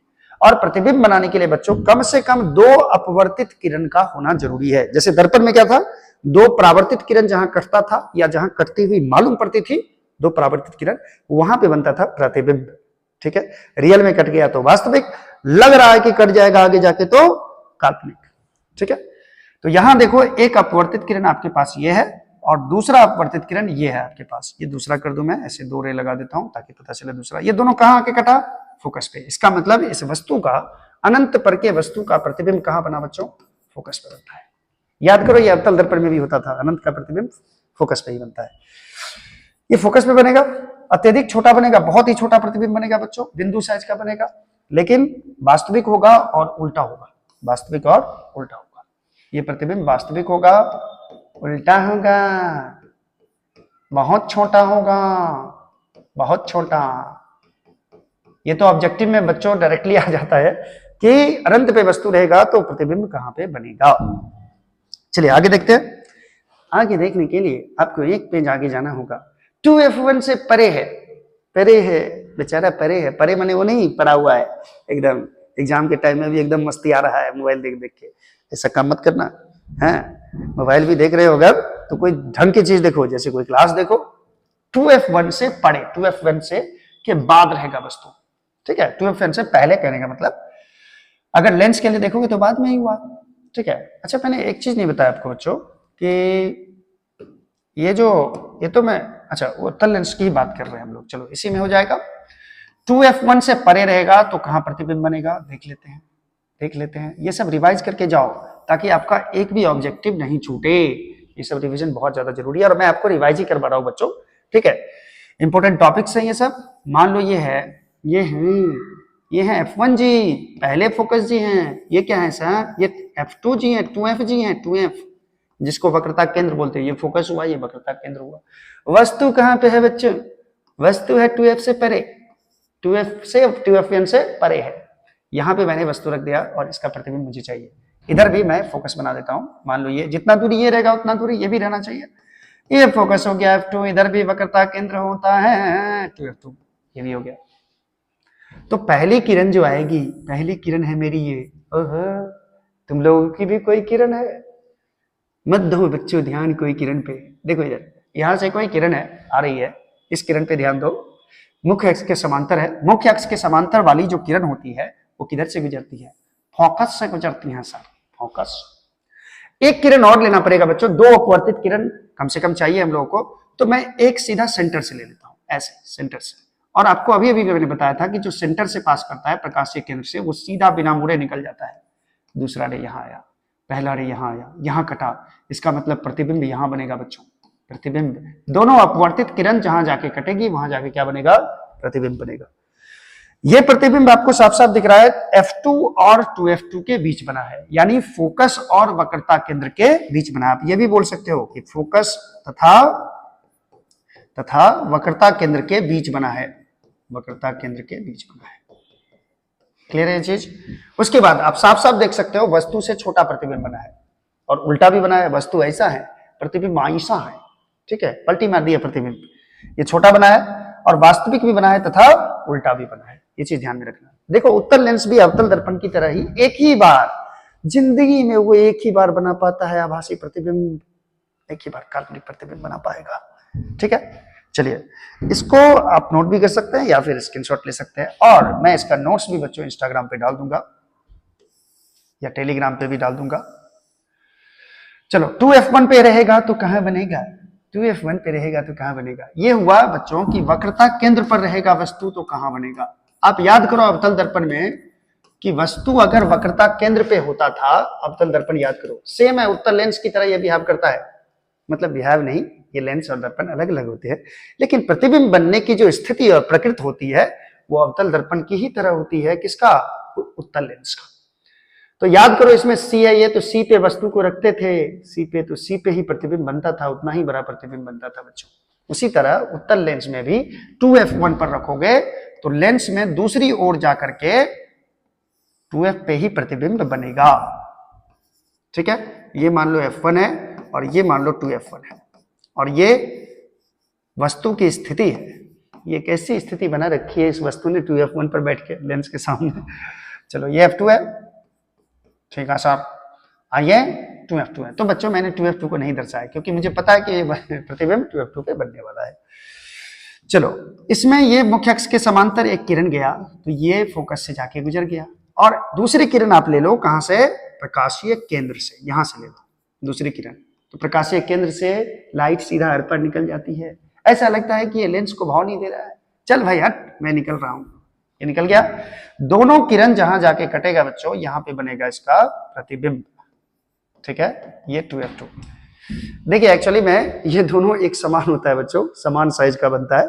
इसमें मैंने स्केल यूज नहीं किया है, इसीलिए आप स्केल यूज करोगे अगर और प्रॉपर वे में बनाओगे तो जितना बड़ा वस्तु रहेगा उतना ही बड़ा प्रतिबिंब बच्चा बनेगा। समान आकार का बनता है बच्चों। ठीक है, यानी प्रतिबिंब कहां बना? 2f2 पे बना, 2f2 पे बना, समान साइज का बनता है, जितना बड़ा वस्तु रहेगा उतना ही बड़ा प्रतिबिंब भी बनेगा। हाँ सर आपका तो प्रतिबिंब बड़ा लग रहा है, बड़ा लग रहा है क्योंकि लकीर इधर उधर हो सकता है बच्चों टेढ़ा। अच्छा, वास्तविक था उल्टा बना, उल्टा बना है, और उल्टा प्रतिबिंब जो होता है वास्तविक ही होता है बच्चों।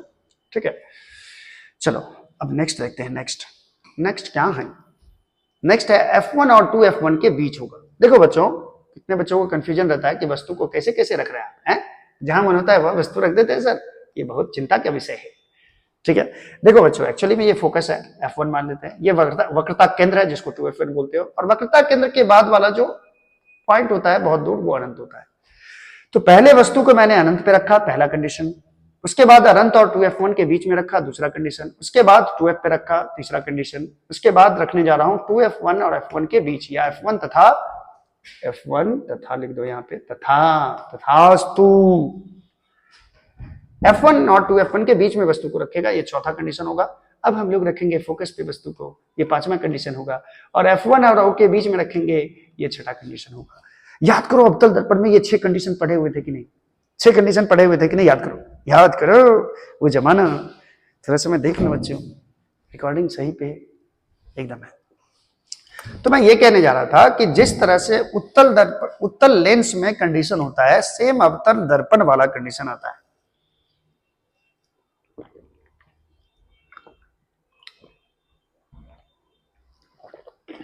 चलो अब देखते हैं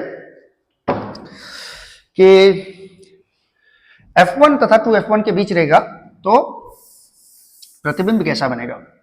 तो मैंने एक उत्तल लेंस उठाया, जी सर, उत्तल लेंस उठा के मैंने किसी के सर पे पटक दिया। आप लोग को भी गुस्सा आ रहा होगा अगर सिलेबस किसी का खत्म नहीं होगा तो ये 2f1 है, f1 और 2f1 के बीच में मैंने वस्तु को रख दिया, ये रहा वास्तु। ठीक है, और जितना दूर ये f1 है उतना ही दूर f2 लेना पड़ेगा मुझे। मान लो ये f2 है और इधर मैंने मान लिया 2f2, हाँ यहाँ पे ये 2f2 मान लिया। चलो इसका प्रतिबिंब बनाना है बच्चों। उत्तल लेंस कैसा प्रतिबिंब बना के देगा? चलो, ये मुख्य अक्ष के समांतर किरण आई, ये किधर से गुजरेगी? फोकस से गुजरेगी। किधर से गुजरेगी? फोकस। ठीक है, दूसरी किरण मैंने ले लिया, ये लिया, और ये ऐसे इसको ऑप्टिकल सेंटर से यानी प्रकाशीय केंद्र से गुजार दिया। प्रकाशीय केंद्र से गुजरने वाली किरण सीधा निकल जाती है और ये इधर उधर नहीं मुड़ती है, ये डेविएट नहीं होती है, बहुत साफ सुथरी है।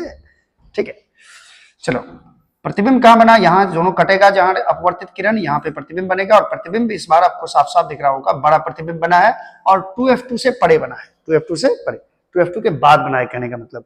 आप यहाँ ये भी लिख सकते हो 2f2 और अनंत के बीच बनता है, 2f2 से परे बना, बिल्कुल सही, बड़ा बना। देखो वस्तु छुट्टा, इसका बड़ा भाई बर्रा, ये बड़ा हो गया। और ये तीसरा वास्तविक तथा उल्टा बनता है। ठीक है, अभी तक वास्तविक प्रतिबिंब भी बन रहा है, उल्टा ही बन रहा है, साफ साफ देख रहे हो, देख रहा है विनोद, कैसे इमेज को गोल गोल घुमाया जाता है, देख रहा है विनोद।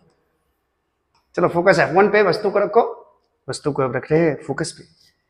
फोकस पे रखते हैं तो वस्तु का प्रतिबिंब कहाँ बनता है बच्चों? अनंत पे बनता है, अनंत पे बनता है। तो फोकस पे मैं देख लेता हूं इसको। चलिए, ये फोकस है F1, ये फोकस है F2, ठीक है। F1 पे मैंने वस्तु को रख दिया, वस्तु मैंने रख दिया, वो ये वस्तु है। चलो, ये फोकस पे ही बच्चों, फोकस पे ही है, ये F1 है, F1 यहां मत समझना, वो ये वस्तु है। मुख्य अक्ष के समांतर एक किरण चलती है जो लेंस से अपवर्तन के बाद फोकस से जाके गुजर जाती है, ठीक है। और एक किरण मैं ऑप्टिकल सेंटर से ले रहा हूं बच्चों, ये दूसरी किरण है जो ऑप्टिकल सेंटर मैंने आप प्रकाशीय केंद्र से गुजरने वाली किरण, ये बिना डेविएट हुए निकल जाती है। अब देखो जरा, ये दोनों रे कहीं जाके मिलेगा क्या? समांतर हो गया, रेलवे की पटरी की तरह, ये कहीं नहीं मिलेगा। इधर भी हाय दैया, इधर भी नहीं मिलेगा लड्डू के भैया, देखिए इधर भी नहीं मिलेगा, ठीक है। तो ये दोनों एक दूसरे के समांतर हो गया बच्चों, तो हम लोग बोल देते हैं अनंत पे प्रतिबिंब बनेगा। कहां बनेगा सर? अनंत पे, ठीक है। अनंत पर प्रतिबिंब बनता है, असीमित रूप से बहुत बड़ा बनेगा प्रतिबिंब बच्चों। फोकस पर जो वस्तु रहता है इतना बड़ा है, प्रतिबिंब बहुत बड़ा बनेगा, ठीक है। वास्तविक और उल्टा भी बनेगा। क्लियर है ये चीज? क्लियर है। अब एक कंडीशन बाकी है, एक कंडीशन बाकी है। कौन सी कंडीशन बाकी है सर? फोकस F1 तथा प्रकाशीय केंद्र O के बीच, ये इंपॉर्टेंट है बच्चों, ये आप नोट कर लो, ये ज्यादातर ये बिहार बोर्ड में ये क्वेश्चन पूछे जाते हैं, ये इसका किरण आरेख जरूर पूछता है, इसको ध्यान में रखना, ठीक है। फोकस F1 तथा प्रकाशीय केंद्र O के बीच वस्तु को रखा जाएगा। प्रकाशीय केंद्र O, अच्छा अच्छा सर, अच्छा। मैंने क्या किया, एक लेंस लिया, अभी मैंने क्या किया है, एक उत्तल लेंस लिया है, अभी मैंने मुख्य अक्ष भी खींच डाला, और यहां पे मैंने मान लिया ये फोकस है, और यहां पे मैंने मान लिया ये फोकस है, और O और फोकस के बीच में मैंने वस्तु को ऐसे रख दिया। कैसे रख दिया? ऐसे, ठीक है। O बोलो चाहे P बोलो बच्चों, एक ही बात है। अच्छा, यहां से क्या करो, सबसे पहले मुख्य अक्ष के समांतर एक किरण लो, जो कहां से गुजरेगा बच्चों? फोकस से गुजरेगा सर, ठीक है। और एक किरण ले लो बच्चों जो मुख्य अक्ष, ये प्रकाशीय केंद्र से जाएगा, ये देखो किधर चला गया, ये इधर चला गया, ये दूसरी किरण है, 3 डाल रहे हैं सर आप, ठीक है। देखो ये दोनों किरण समांतर तो नहीं है, लेकिन इधर फैलता जा रहा है, इधर तो मिलेगा नहीं, तो क्या करें? सर आप इसको भी पीछे की तरफ बढ़ाइए ना, तो बढ़ा दिया मैंने, और सर इसको भी पीछे की तरफ बढ़ा दीजिए ऐसे। कहां तक बढ़ाऊं सर? देखो इसको भी पीछे की तरफ बढ़ाते जाओ, कहीं ना कहीं जाके मिलेगा। आपने जबरदस्ती कर डाला सर। तो बच्चों मैं यहाँ स्केल नहीं यूज कर रहा हूँ या स्ट्रेट लाइन यूज नहीं कर रहा हूँ, फ्री हैंड से इसलिए बना रहा हूँ ताकि आप लोग भी बना सको इसको। अच्छा, यहाँ पे प्रतिबिंब बनेगा, यहाँ इतना बड़ा प्रतिबिंब बना लेंस से। लेंस होता है ना सरल सूक्ष्मदर्शी जिसको बोलते हो, आपके इंस्ट्रूमेंट बॉक्स में भी होगा, औजार बॉक्स में वो लेंस देखोगे इस तरह के रहता है, इस तरह का। ये लेंस कभी आप यूज करो, ये लेंस से कोई लेटर देखोगे तो ए इतना छोटा रहेगा, इतना बड़ा दिखेगा, वही ए उसके पीछे इतना बड़ा आपको दिखेगा। पहली बार जिंदगी में उत्तल लेंस ने काल्पनिक प्रतिबिंब बनाया, पहली बार। अभी तक प्रतिबिंब जो बन रहा था वो वास्तविक बन रहा था और उल्टा बन रहा था। पहली बार जिंदगी में उत्तल लेंस ने काल्पनिक और सीधा प्रतिबिंब बनाया, और प्रतिबिंब बना कहा? वस्तु के पीछे, वस्तु के पीछे, वस्तु के पीछे बना, ठीक है। बड़ा प्रतिबिंब बना, आभासी और सीधा बना। तो बच्चों उत्तल लेंस एक ही केस में प्रतिबिंब बनाता है, जो कि आभासी होता है और सीधा होता है, एक ही कंडीशन में। याद रखना, किस कंडीशन में?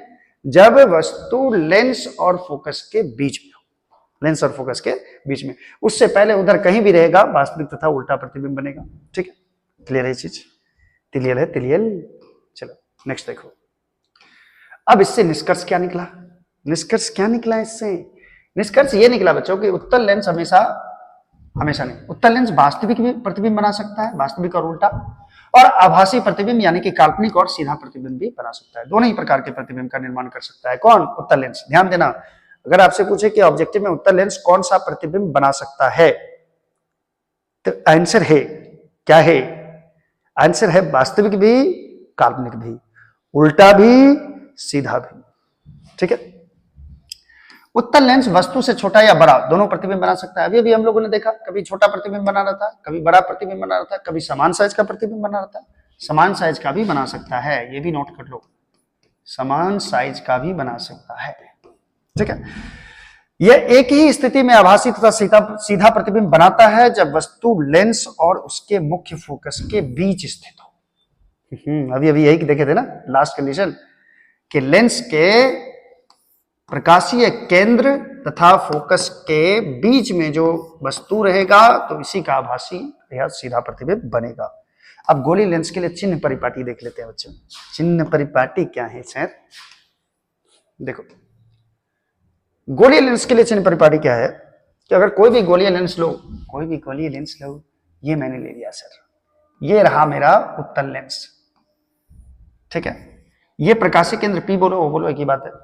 चलो, ये F1 है, ये 2F1 है, ये F2G है और ये 2F2G है। ठीक है, चलो बच्चों, हम लोग करते क्या है चिन्ह परिपाटी में, ध्यान से देखना, इसको ध्यान से देखना।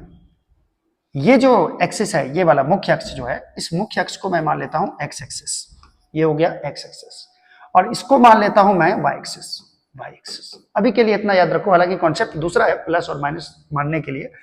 मान लो मैंने वस्तु यहां रखा और प्रतिबिंब यहां बना, ये है वस्तु, वस्तु को मैंने ओए बोल दिया, ओए ओए, अच्छा आई बी को प्रतिबिंब बोल दिया, ये प्रतिबिंब जी हैं। ठीक है, तो इसका जो फोकस होता है, जैसे वस्तु इधर रखोगे तो इसके लिए फोकस किधर होगा, ऐसे रे जाएगी तो ये इधर की तरफ मोड़ देगा रे को। तो सबसे पहले ये समझो, इसको मैंने एक्स एक्सिस मान लिया, इसको मैंने वाई एक्सिस मान लिया, इसको मैंने मूल बिंदु मान लिया। इसको क्या मान लिया मैंने? मूल बिंदु। ठीक है, और मूल बिंदु से इधर आपको पता होगा, इधर पॉजिटिव होता है और इधर नेगेटिव होता है, इधर पॉजिटिव होता है, इधर नेगेटिव होता है। ऊपर होगा जो भी वो पॉजिटिव होगा वाई एक्सिस पे, नीचे जो भी होगा वो बच्चों नेगेटिव होगा, नेगेटिव ऋणात्मक होगा, धनात्मक ऋणात्मक, ऊपर धनात्मक नीचे ऋणात्मक। ठीक है, अब इसका फोकस तो यही लोग है, P और F के बीच, F2 के बीच की दूरी, ये फोकस दूरी होगी। और सेम केस होता है बच्चों उत्तल लेंस में भी। ठीक है, उत्तल लेंस में भी होता है। एक चीज मैं बता दूं आपको, यहीं पे बता देता हूं, उत्तल लेंस में प्रतिबिंब कैसे बनता है बच्चों। ठीक है, उत्तल लेंस में कैसे प्रतिबिंब बनता है, यहीं पे एक्सप्लेन हो जाएगा। मान लो ये F1 है और ये इसका F2 है, और मान लो मैंने वस्तु कहीं भी यहां पे रख दिया वस्तु।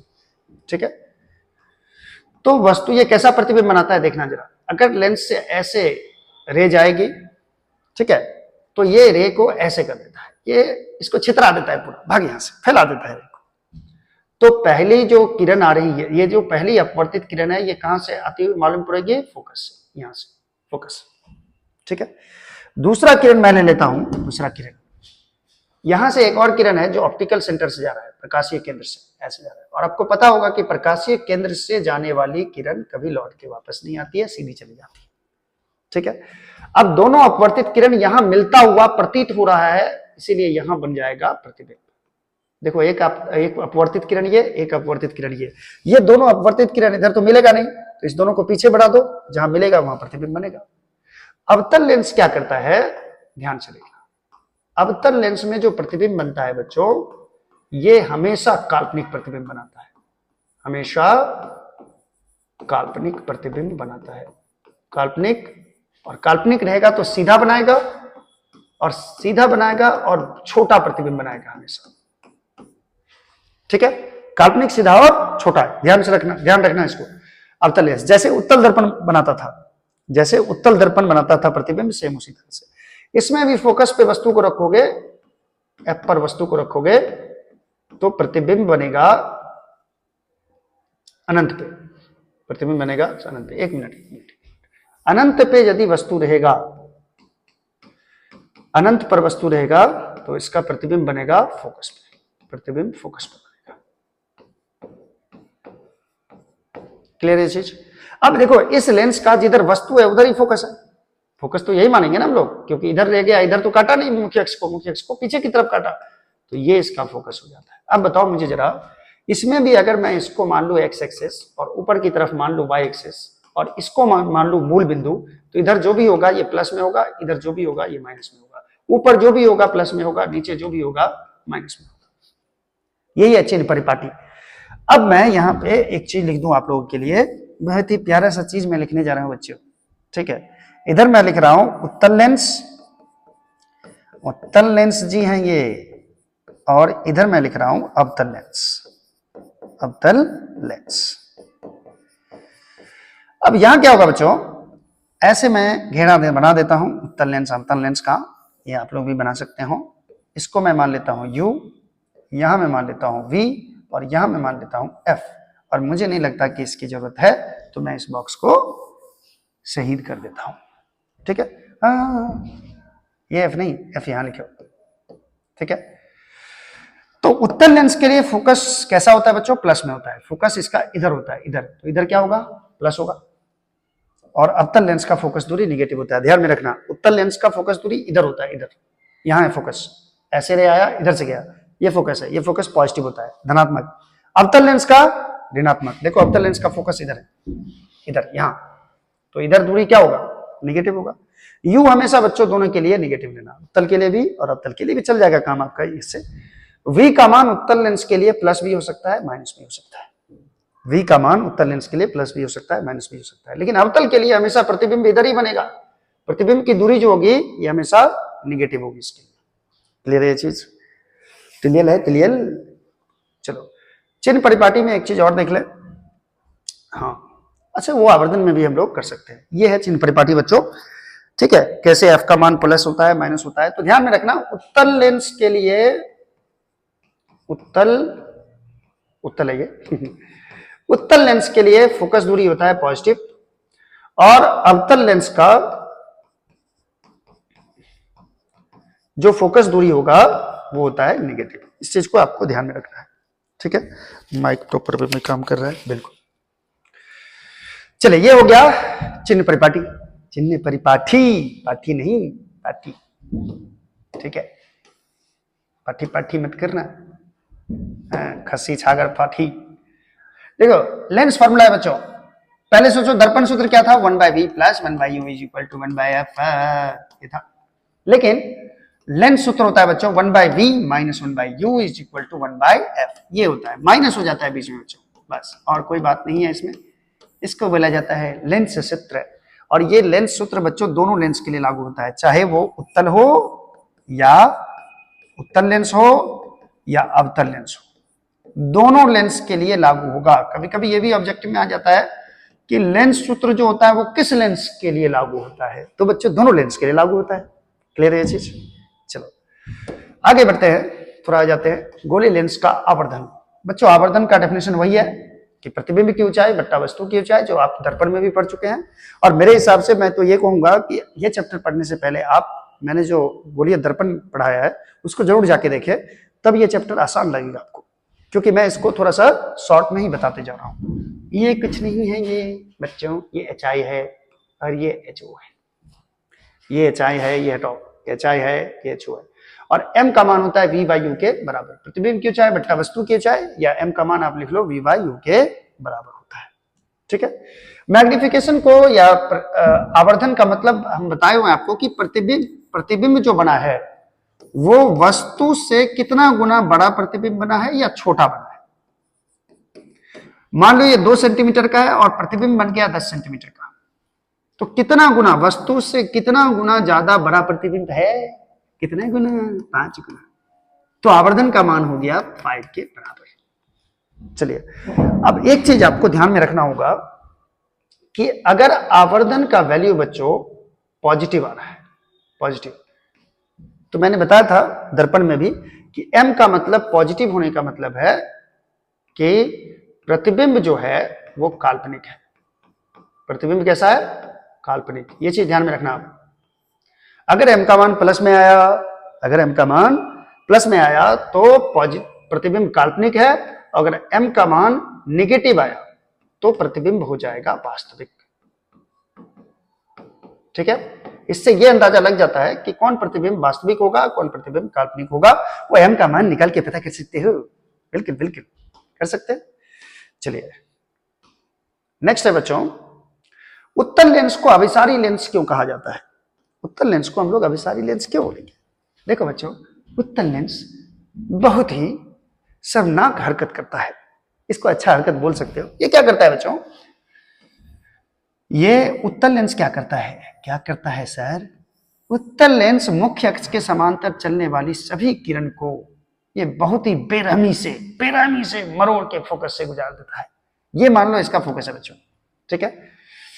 मुख्य अक्ष के समांतर कोई किरण आएगी, ये कहां से गुजरेगी? फोकस से सार। मुख्य अक्ष के समांतर कोई किरण आएगी, कहां से गुजरेगी? फोकस से सार। मुख्य अक्ष के समांतर कोई किरण आएगी, कहां से गुजरेगी? फोकस से सर। मुख्य अक्ष के समांतर कोई किरण आएगी, कहां से गुजरेगी? फोकस से सर, ठीक है। ये सारा किरण जाकर के फोकस पे जाकर के ये क्या कर देता है? अभिसरित कर देता है। ये लग रहा है कि अभिसरित हो रहा है। अभिसरित का मीनिंग हम आपको बताए हुए थे, जब बहुत सारी किरणें एक जगह जाके मिलती है तो ये अभिसरित होती हुई प्रतीत होती है। इसीलिए इसको कहा जाता है उत्तल लेंस को अभिसारी लेंस। उत्तल लेंस को कौन सा लेंस बोलते हैं? अभिसारी लेंस बोलते हैं। तो इसको आप लिख भी सकते हो कि मुख्य अक्ष के समांतर चलने वाली सभी किरणें उत्तल लेंस से अपवर्तन के बाद फोकस से गुजरती है, तो सारी किरणें फोकस पे मिलती है, यानी अभिसरित होती है। इसीलिए उत्तल लेंस को अभिसारी लेंस कहा जाता है। आई होप कि आप समझ गए होंगे। आप समझ गए होंगे, क्यों नहीं समझोगे प्यारे बच्चों? सारी चीज समझ में आ रही होगी। चलो नेक्स्ट क्या है बच्चों? अवतल लेंस को अपसारी लेंस क्यों कहा जाता है? अब अपसारी का मतलब होता है बच्चों तितर बितर कर देना, छितरा देना किरण को। ये अवतल लेंस क्या करता है? जैसे ही मुख्य अक्ष के समांतर कोई किरण गया, उसको इधर की तरफ फैला दिया, भगा दिया। देखो कैसे कैसे ऐसे कैसे।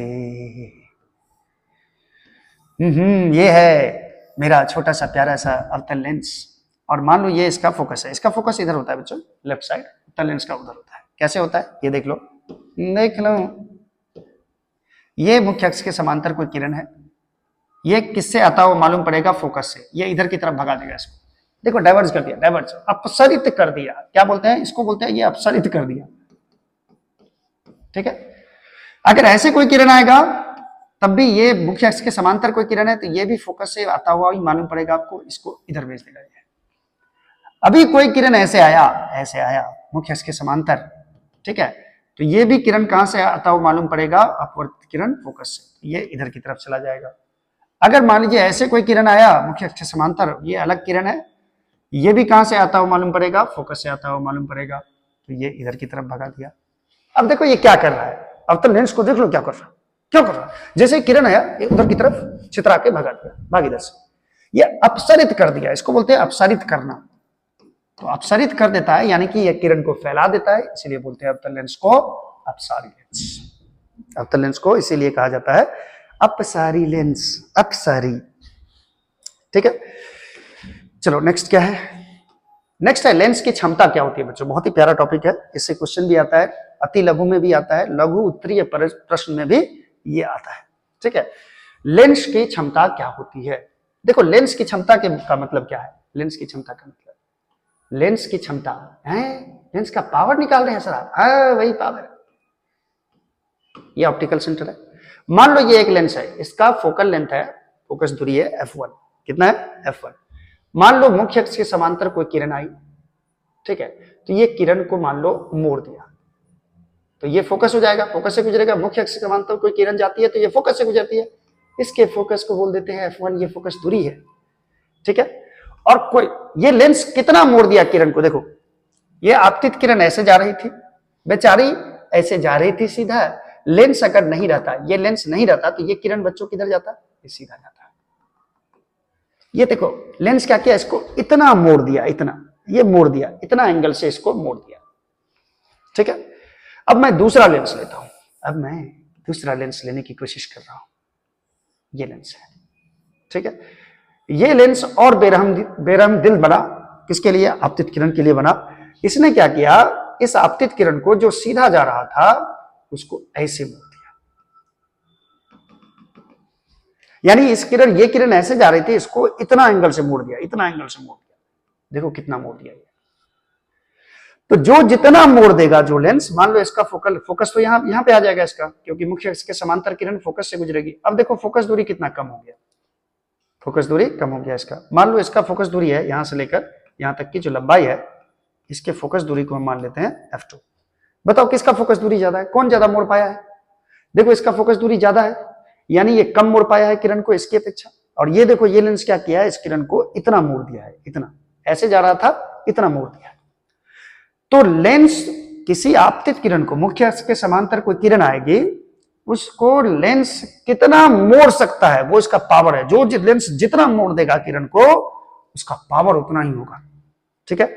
लेकिन इसका पावर हम बोलेंगे क्या, इस लेंस का जो पावर है वो ज्यादा है किसकी है, और इस लेंस का जो पावर है वो थोड़ा सा कम है। लेकिन फोकस दूरी देखो जरा, जिस लेंस का पावर कम है उसका फोकस दूरी ज्यादा है। ये देखो फोकस दूरी ज्यादा, इसका फोकस दूरी छोटा है। यानी P पावर में और F में जो रिलेशन होता है बच्चों, ये एक दूसरे का उल्टा होता है। पावर जो होता है फोकल लेंथ का, यानी फोकस दूरी का उल्टा होता है।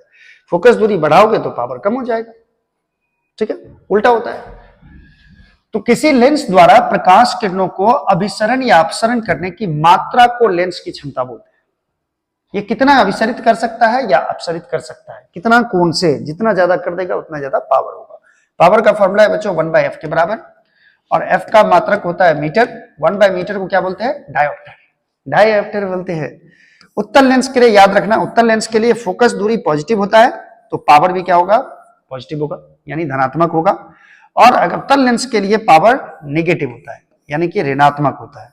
यानी फोकस दूरी अवतल लेंस का नेगेटिव होता है तो पावर भी क्या होगा, नेगेटिव होगा। कितने बच्चे को तो पावर वाला लेंस वाला चश्मा भी लग जाता है, ठीक है, उसको हम लोग अगले चैप्टर में पढ़ेंगे, नेक्स्ट चैप्टर में, जो कि है मानव नेत्र तथा रंग बिरंगा संसार, ठीक है, ये मोह माया संसार। क्लियर है ये चीज। चलो मैंने पावर को समझा दिया।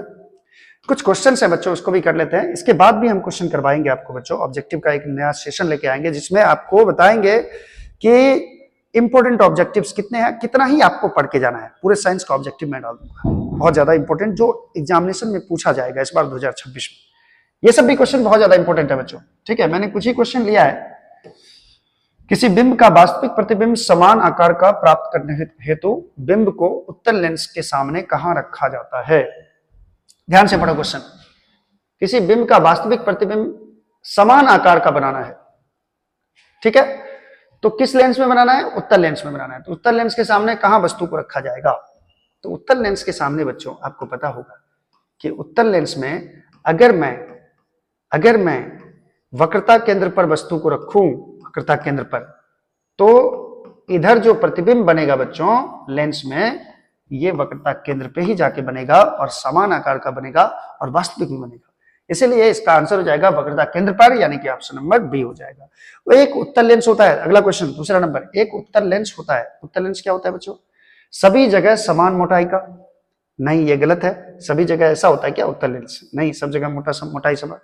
बीच की अपेक्षा किनारों पर मोटा, यानी कह रहा है कि किनारा पर ज्यादा मोटा होगा और बीच में पतला होगा। ये बीच में हो गया पतला, नहीं ये तो उत्तल लेंस नहीं होता है। किनारों की अपेक्षा बीच में मोटा, बिल्कुल सही, किनारों पर कम मोटा होता है और देखो बीच में मटका, देखो पेट फुला दिया, ये उत्तल लेंस ये कहलाता है, यानी कि सी नंबर ऑप्शन हो जाएगा। क्लियर है ये चीज। चलो आगे देखो, थर्ड नंबर क्वेश्चन क्या है, किस लेंस के द्वारा सिर्फ काल्पनिक प्रतिबिंब बनता है। किस लेंस के द्वारा बताइए जरा। उत्तल लेंस के बारे में आपको बताया था मैंने, ये दोनों तरह का प्रतिबिंब बनाता है बच्चों।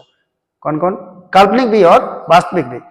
लेकिन काल्पनिक प्रतिबिंब सिर्फ कौन सा बनाएगा, ये सिर्फ बनाएगा अवतल लेंस, ठीक है, ये सिर्फ काल्पनिक प्रतिबिंब बनाता है। अच्छा, एक एंगस्ट्रॉम का मान होता है 1 एंगस्ट्रॉम बच्चों, ये एंगस्ट्रॉम बोलते हैं इसको, ए नॉट को क्या बोलते हैं, एंगस्ट्रॉम, ठीक है। और 1 एंगस्ट्रॉम होता है बच्चों 10⁻⁻10 मीटर के बराबर। ये वैल्यू है, इसको याद रखना है आपको। ये 10 का पावर -10 मीटर के बराबर होता है 1 एंगस्ट्रॉम, यानी कि वैल्यू हो जाएगा 1। निर्वात में प्रकाश की चाल होती है, निर्वात में प्रकाश की चाल होती है बच्चों, आपको याद होगा 3 × 10⁸ मीटर पर सेकेंड होता है निर्वात में प्रकाश की चाल। क्लियर है, और ये सबसे ज्यादा होता है। चलिए नेक्स्ट क्वेश्चन है बच्चों 6 नंबर, एक उत्तल लेंस की फोकस दूरी 20 सेंटीमीटर है, तो लेंस की क्षमता क्या होगी। एक उत्तल लेंस की फोकस दूरी है, तो आपको पता होगा उत्तल लेंस की फोकस दूरी दिया हुआ है 20 सेंटीमीटर है, तो उत्तल लेंस की फोकस दूरी जो होती है बच्चों ये पॉजिटिव होती है, ठीक है। तो सबसे पहले डायोप्टर पे आंसर लाना है, तो सेंटीमीटर को पहले मीटर में बदल लो। मीटर में बदलने के लिए 100 से डिवाइड कर दो, 20×5 100, ये 1/5 मीटर हो गया, ठीक है। और क्या चाहिए हम लोग को? क्षमता, लेंस की क्षमता। लेंस की क्षमता को P से दर्शाया जाता है बच्चों, और P बराबर होता है 1/f। तो 1/f के बदले हम क्या रख देंगे? 1/5। तो ये 5 कहां चला जाएगा बच्चों? ऊपर, तो ये +5 हो जाएगा, और इसको लिख देंगे डायोप्टर, +5 डायोप्टर हो जाएगा। यानी कि ऑप्शन नंबर सी आपको दिख रहा है, ये सही है। कौन सा लेंस अपसारी लेंस भी कहलाता है? कहलाता है, ओहो कल्लू कल्लू दादा कहलाता है, ये कहलाता है बच्चों, ठीक है। कौन सा लेंस? अपसारी। देखो, उत्तल लेंस को अभिसारी बोलते हैं, अपसारी माने होता है भगा देना किरण को। भगाने वाला काम कौन करता है? ये भगोड़ा वाला काम करता है उत्तल लेंस, ठीक है। निम्न में से किस माध्यम में प्रकाश की चाल अधिकतम होती है? सबसे ज्यादा चाल होती है निर्वात में बच्चों। और निर्वात नहीं दिया है तो हवा, देखो हवा है, जल है, हीरा जी है, शीशा जी हैं, तो हवा हो जाएगा, ये तो पता ही होगा सबको। अच्छा, 9 नंबर क्वेश्चन है, निम्नलिखित में से अपवर्तनांक सबसे अधिक होता है? बच्चों, सबसे अधिक अपवर्तनांक किसका बताया था मैंने? हीरा का। हीरा का अपवर्तनांक सबसे ज्यादा होता है, और हीरा में प्रकाश की चाल सबसे कम होती है, क्योंकि जिसका अपवर्तनांक ज्यादा उसमें प्रकाश की चाल कम होती है। तो ये क्वेश्चन भी बन सकता है, ये क्वेश्चन भी बन सकता है कि सबसे कम प्रकाश की चाल किस माध्यम में होती है? हीरा में। तो इसका अभी आंसर, अपवर्तनांक सबसे ज्यादा किसका होता है? हीरा का। निम्नलिखित में से कौन लेंस का आवर्धन होता है? लेंस का आवर्धन बच्चों पूछ रहा है, क्या होता है? तो लेंस का आवर्धन मैंने बताया था आपको, V/U होता है बच्चों। V/U ढूंढ लो इसमें, ये तो U/V है, UV है, U+V है, ये V/U हो जाएगा। वायु में प्रकाश की चाल निर्वात की अपेक्षा, वायु में प्रकाश की चाल निर्वात की अपेक्षा, बच्चों निर्वात में सबसे ज्यादा चाल होती है, वायु में क्या होगा? निर्वात से कम होगी, निर्वात से क्या होगी? कम होगी। तो यहां से ऑप्शन नंबर ए हो जाएगा बच्चों, ठीक है, क्लियर है। चलो नेक्स्ट करते हैं। 12 नंबर क्वेश्चन है बच्चों, प्रकाश की चाल विभिन्न माध्यमों से, प्रकाश की चाल विभिन्न माध्यमों से समान होता है, भिन्न भिन्न होता है? ए और बी दोनों। प्रकाश की चाल विभिन्न माध्यमों में, इनमें से कोई नहीं। तो प्रकाश की चाल विभिन्न माध्यमों में अलग अलग होगा, क्योंकि जैसे ही मीडियम चेंज होगा, माध्यम में परिवर्तन आएगा, प्रकाश की चाल चेंज हो जाएगी, ठीक है। ये भिन्न भिन्न होगा बच्चों। तालाब का जल कम गहरा दिखाई देने का कारण है प्रकाश का अपवर्तन के कारण दिखाई देता है। लेंस के मुख्य फोकस की संख्या कितनी होती है? माने लेंस में कितने मुख्य फोकस होते हैं बच्चों? 2 फोकस, एक लेफ्ट साइड एक राइट साइड, 2 फोकस होते हैं, ठीक है। तो मेरे हिसाब से आज का सेशन हम लोग यहीं पे करते हैं खत्म, ठीक है। और भी मैं ऑब्जेक्टिव्स लेके आऊंगा बच्चों, तब तक इसको रिवाइज करें, पढ़ते रहे, खुश रहे। 2026 में ढंग से पेपर देना बच्चों। Thank you so much.